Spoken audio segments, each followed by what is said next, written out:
গাড়ি ভাঙচুর করেছে এবং তারা বিচ্ছিন্নভাবে চলে গিয়েছে।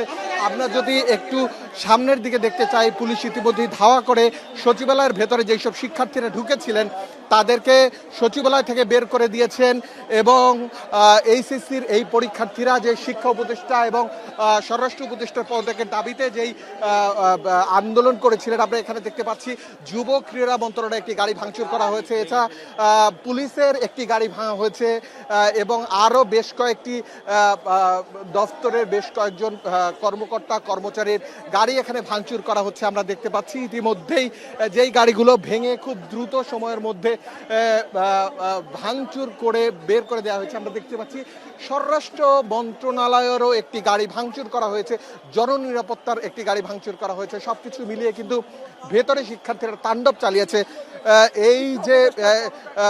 এই যে গাড়িগুলো যেগুলো ভাঙচুর করা হয়েছে সেই গাড়িগুলো আমরা দেখালাম। এইমাত্র আমরা দেখতে পাচ্ছি এখন পুলিশের ধাওয়া খেয়ে ইতিমধ্যেই বাইরে চলে গিয়েছে শিক্ষার্থীরা। আমরা একটু তাদের সাথে দেখব। ভেতরে পুলিশ রয়েছে, বেশ কয়েকটি রাবার বুলেট ছোড়া হয়েছে।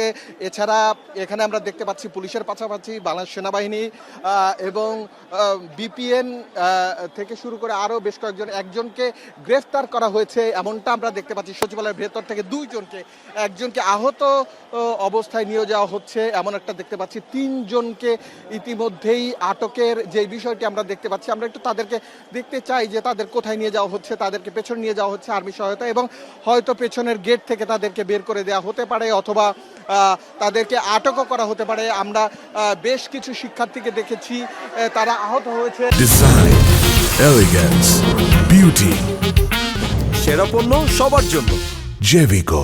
এখানে একটি মেয়েকে আমরা দেখতে পাচ্ছি যাকে নিয়ে যাওয়া হচ্ছে, সরিয়ে নিয়ে যাওয়া হচ্ছে এবং পেছনে ধাওয়া পাল্টা ধাওয়ার একটি বিষয় কিন্তু এখানে আমরা সবকিছু মিলিয়ে দেখতে পাচ্ছি। পুলিশের ধাওয়া খেয়ে যেসব এইচএসসি পরীক্ষার্থীরা সচিবালয়ের মধ্যে তাদের দাবি নিয়ে ঢুকেছিলেন শিক্ষা উপদেষ্টা এবং স্বরাষ্ট্র উপদেষ্টা, দুঃখিত, শিক্ষা উপদেষ্টা এবং শিক্ষা সচিবের পদত্যাগের দাবিতে আমরা দেখছি একটি ছেলে কিছুটা আহত হয়েছেন। এই ছেলেটিকে আমরা যদি একটু দেখতে চাই, তিনি কিছুটা অজ্ঞান হয়ে পড়েছেন এবং অসুস্থ হয়ে পড়েছেন। আমরা যতটুকু দেখতে পাচ্ছি এই ছেলেটির কি অবস্থা, পুলিশ এখন তাদেরকে ধরে কিছুটা হলেও নিয়ে যাওয়ার চেষ্টা করা হচ্ছে। আমরা যদি অপর দিকের একটু বিষয়গুলো দেখাই, যে গেটের বাইরে এখন পর্যন্ত যারা ভেতরে আটকা পড়েছিলেন তারা বের হতে গিয়ে কিন্তু আমরা দেখতে পাচ্ছি শিক্ষার্থীরা কিন্তু দৌড়ে বের হয়ে যাচ্ছেন এবং বাহির থেকে কেউ ইট পাটকেল ছুটছেন এবং এই জিনিসটা আমরা দেখতে পাচ্ছি। এছাড়া শিক্ষার্থীরা বাহির থেকে কিছুটা কাঠ এবং ছুটছেন এবং সাথে সাথে পুলিশ সদস্যরা তাদেরকে বের করে দেওয়ার যেই চেষ্টা করছেন সেই চেষ্টাটি আমরা দেখতে পেয়েছি। ভেতরে ঢুকেছিলেন এইচএসসি পরীক্ষার্থী অধিকাংশই এবং ইতিমধ্যেই পুলিশের সাথে কিন্তু একটি ধাওয়া পাল্টা ধাওয়ায় জড়িয়ে পড়েছে শিক্ষার্থীরা। যে বিষয়টি পুলিশের ভেতর থেকে ইট পাটকেল নিক্ষেপ করছে, শিক্ষার্থীরা বাহির থেকে ইট পাটকেল নিক্ষেপ করছে, ভেতরের জন্য পুলিশ এখানে রয়েছে আমরা দেখতে পাচ্ছি। তবে শিক্ষার্থীরা যে ইট পাটকেলগুলো নিক্ষেপ করছে এর মধ্যে থেকে অনেক শিক্ষার্থী রয়েছে, কেউ আহত হয়েছে। তবে এখন পর্যন্ত কতজন আহত হয়েছে সে বিষয়টি আমি বুঝতে পারছি না। তবে ভেতরে যারা আটকে পড়েছিলেন তাদেরকে এক এক করে বাইরে বের করে দেওয়া হচ্ছে।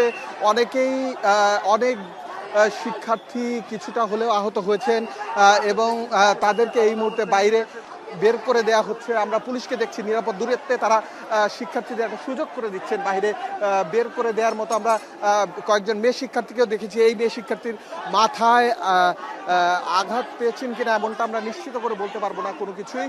তবে আমরা দেখেছি কিছু বিচ্ছিন্ন লোকজন যারা ইতিমধ্যেই পুলিশ এবং শিক্ষার্থীর মধ্যে একটি মুখোমুখি অবস্থা ইতিমধ্যেই আমরা দেখতে পাচ্ছি।